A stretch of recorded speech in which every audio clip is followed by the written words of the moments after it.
Okay, so I think I'm ready. Hi guys, Lorrie here on Vancouver Island and in Lorrie's world. And welcome. Thanks so much for coming, and I'm really happy to see you. Today is Techy Tuesday, and we are going to be playing in Photopea again. Today I'm actually going to go over how to start a new file, and then how to save a file, and how to download a file so that you're able to use it for whatever it is that you want to use it for. And I'm looking at myself on the screen, and it looks like my video is off from my audio, which is kind of weird to watch. So if it is, I apologize. When I record these, when I'm recording my screen, it seems like when I pull it into my video editor, it gets all messed up. So I'm not going to anymore. On Tuesdays, I'm going to do this. And we're going to see if this works. So I wanted to pop on and say hi. And then what I'm going to do is hide myself. And I'm going to hide this beautiful picture of my backyard. And I'm going to take you to the computer where you can see what I am doing. And I'm going to actually move this over here. And then you can see the screen that I am working on. So here we are with Photopea. And if you're not familiar with Photopea, it is exactly how it sounds, PHOTOPEA.com. And it is available as an app also on your phone or your tablet or whatever. I have not used it on my phone or my tablet. I'm a big screen computer kind of gal. I like to have my computer and my big screen. Even my laptop, which has a 17-inch screen, I don't like working on it as much as I like working on my desktop. So anyway, here's where we are today, and we're going to look at starting a new project. So as you can see here in the middle, we have our Photopea logo, and right underneath that, we have a link that says New Project. So if we click on that, you can see there's a whole bunch of these presets that come up. And we will work with a template one day. Today is not that day. We are just going to pick an event or something that we're making. So one thing that's nice is if you look down here, it does have all of these different sizes. For example, here's a YouTube cover. And you can see up here where it says new project, and I'm just going to call this, well, let's call it Photopea 1. Photopea 1. And you can see that the size here is now 2560 pixels wide and 1440 pixels high. And if I switch on, you can see that changed. If I go to Facebook cover, Facebook shared image, Facebook event page, and they're all different sizes. But one nice thing is that it has them all nicely sized for you. And some of them, like this one here, this little square, this could also be used for a YouTube logo. Oh, it has a YouTube profile, 800 by 800. Perfect. Anyway, we're going to go back here to our YouTube cover, blah, and we're going to hit create. Now, and the reason that I'm doing that is I don't want to use one of these templates. So this is just going to give me, okay, so it gives me my Photopea 1, it gives me my width, gives me my height. The DPI is the dots per inch. You want that to be 72 if you're on a PC and 96, I believe, if you're on a Mac. Your background, you have a choice of white, black, transparent, or a background color. So I'm just going to stick with white for today, and I'm going to hit create. And there you go. There is my, oh, this layer is locked. Did you see that that popped up when I tried to click here? It says this layer is locked, which means that I can't do anything with this layer unless I unlock it. So if I come over here to my layers palette, and you can't see my mouse, can you? Oh, here it is. Okay, so can you? Why can't you see it on the screen? You can kind of. not when I go over these menus. Okay, so over on the right-hand side, you've got your layers palette. You can see your background layer, and you can see on the right-hand side there's a lock. If you click on that lock, double click on that lock. Click on it and click at the lock up top. Nope. How in the heck do I unlock this? Or did I already unlock it? Oh my goodness. Nope, it's still locked.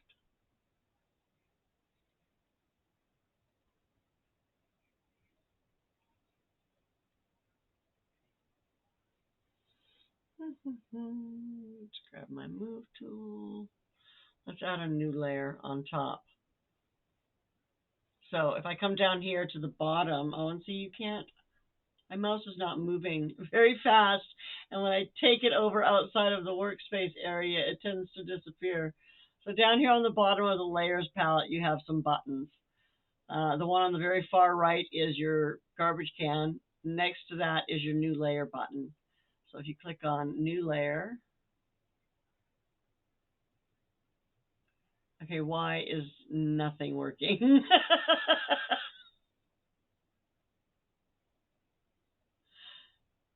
Oh my goodness.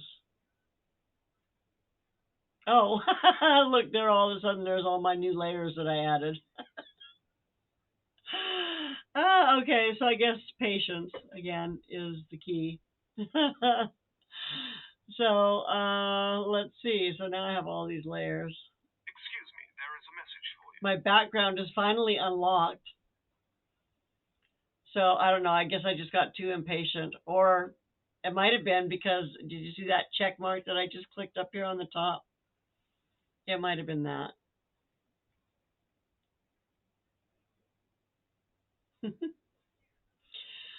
Okay, so I've just added 5 new layers. I guess my lesson here is have patience. Wait for your computer to catch up with you.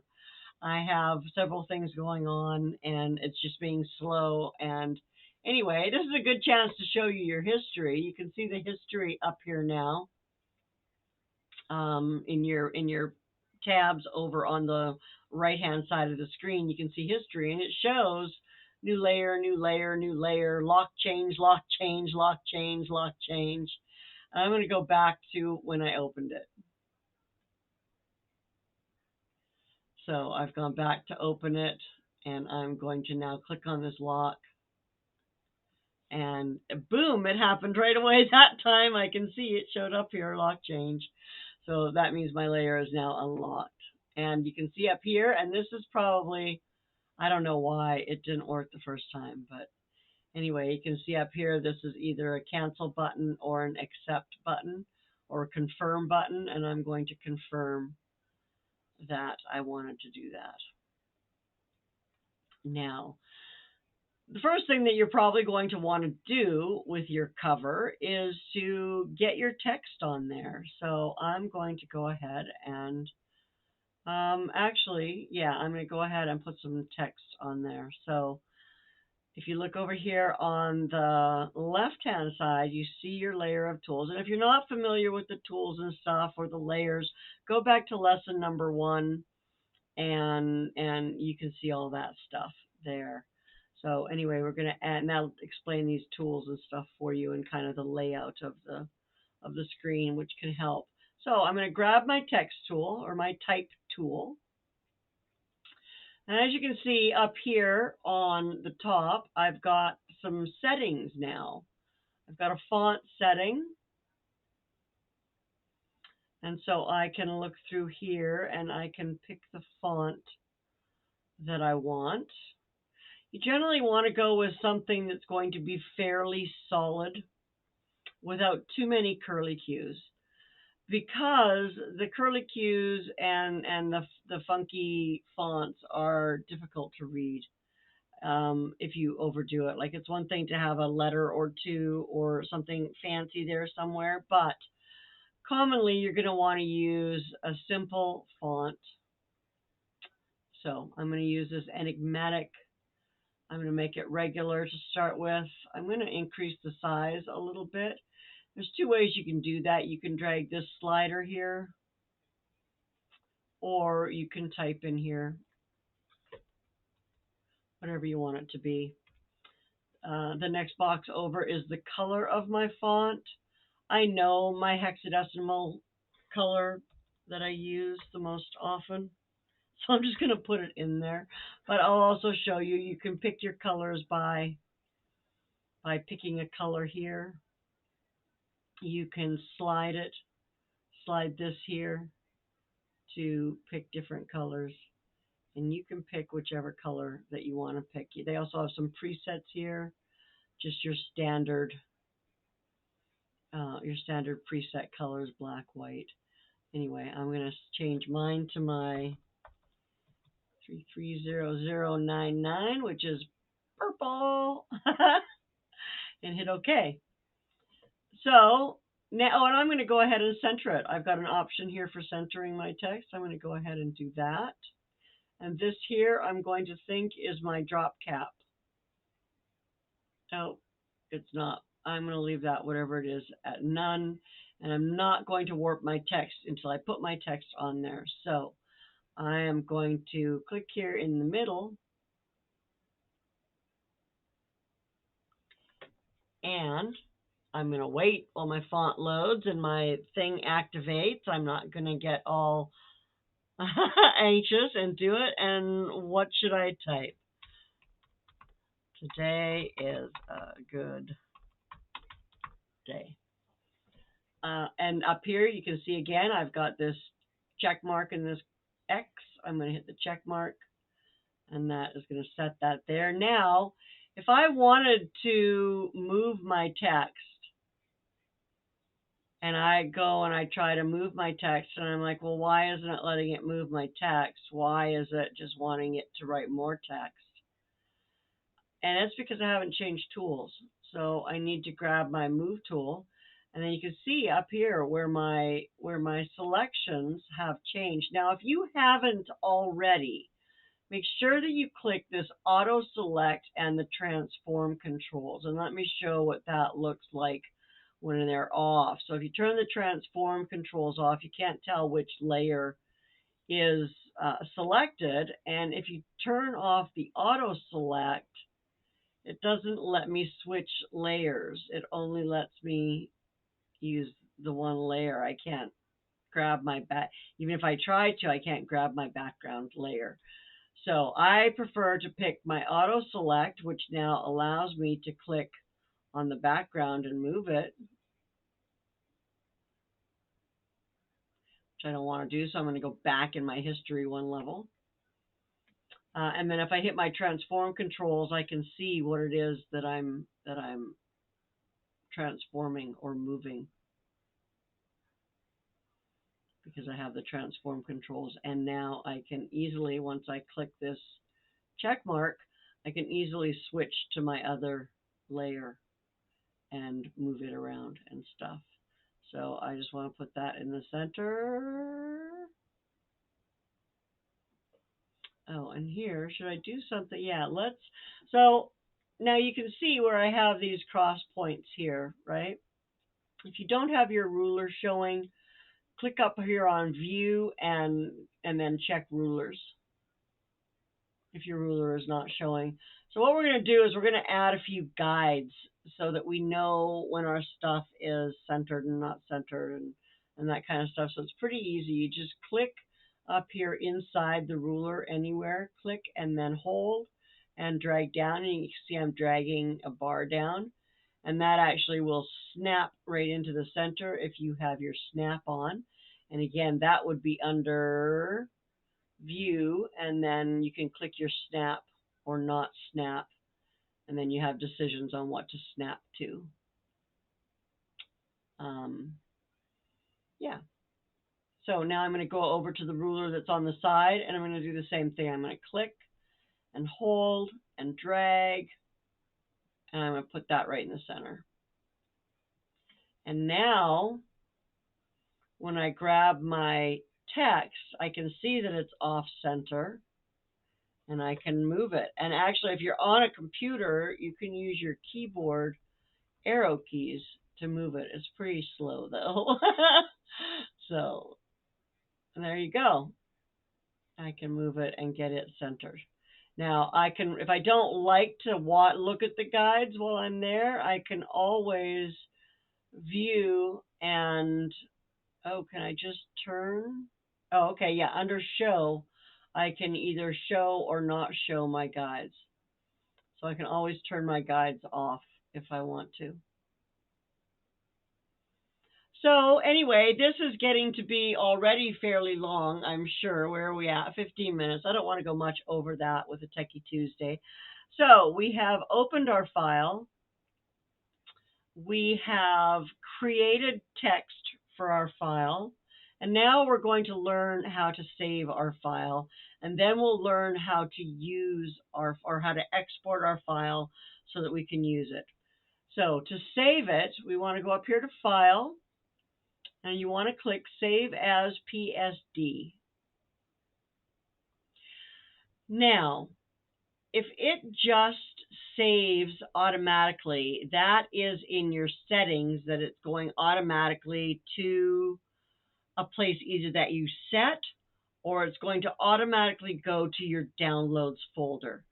I have my settings set so that it asks me every time I want to download a file where I want to put it. So as you can see, my file manager has popped up here, and I can now decide where I want to save this. And I'm going to go ahead and save it with my other Techie Tuesday videos, and we'll call this Photopea. Actually, I'll call it now Photopea Lesson 2. And I will save it. And I've now saved it. And you can see here, well, you can see here on my screen that it's downloaded at the bottom here, Photopea Lesson 2 PSD. If I were to click on that, it would open my Photoshop, so I'm not going to do that. But now you can't use, in most cases, you cannot use a PSD file for a usable file. Like you can't pull a PSD file into your YouTube as your YouTube channel page image. It doesn't. It just doesn't work. The PSD is a work file. It has the layers. It's usually quite a large file, and it can be manipulated and changed. So you don't want to upload an image that can be manipulated and changed by somebody else who's able to download it. Anyway, we won't go into that, but you have to export it as a usable file. So you have to click up here on File, and you come down here to Export. And depending on the type of image it is what you would choose here. I'm not going to go into what the different image types are right now, although we can certainly, if people are interested, we can have a lesson on what the different image types are. We're just going to pick a JPG, which is your standard internet or usable format, and we're just going to save it as a JPEG. Now this pops up, and luckily this is right in the middle, and what it does is it's going to show you what's right in the middle. And when I move this, I'm not moving my text, I'm actually moving my whole image.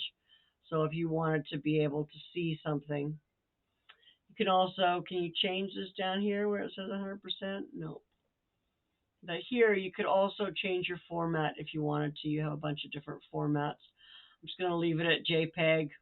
I'm going to leave my quality at 70. You can, I don't know how much, yeah, okay, so you can see when I turn it down, you can see the text went very googly, and if I turn it up to 100%, it's nice and crisp. And it's also, when you turn it up to 100%, it's a larger size file. You can see down here in the bottom of this box here that my JPEG now is 29 kilobytes at 23%, but it's a little bit fuzzy.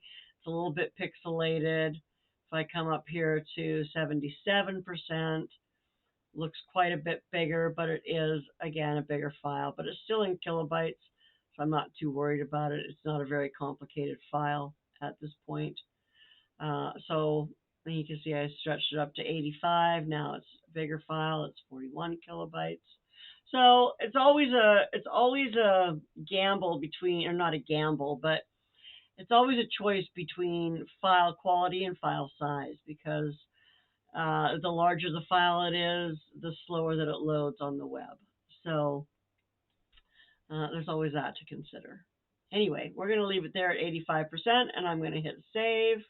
Again, mine is going to ask me where I want to save it, and I'm going to go ahead and save it under that same Techy Tuesday folder. But you can see now it's a JPEG.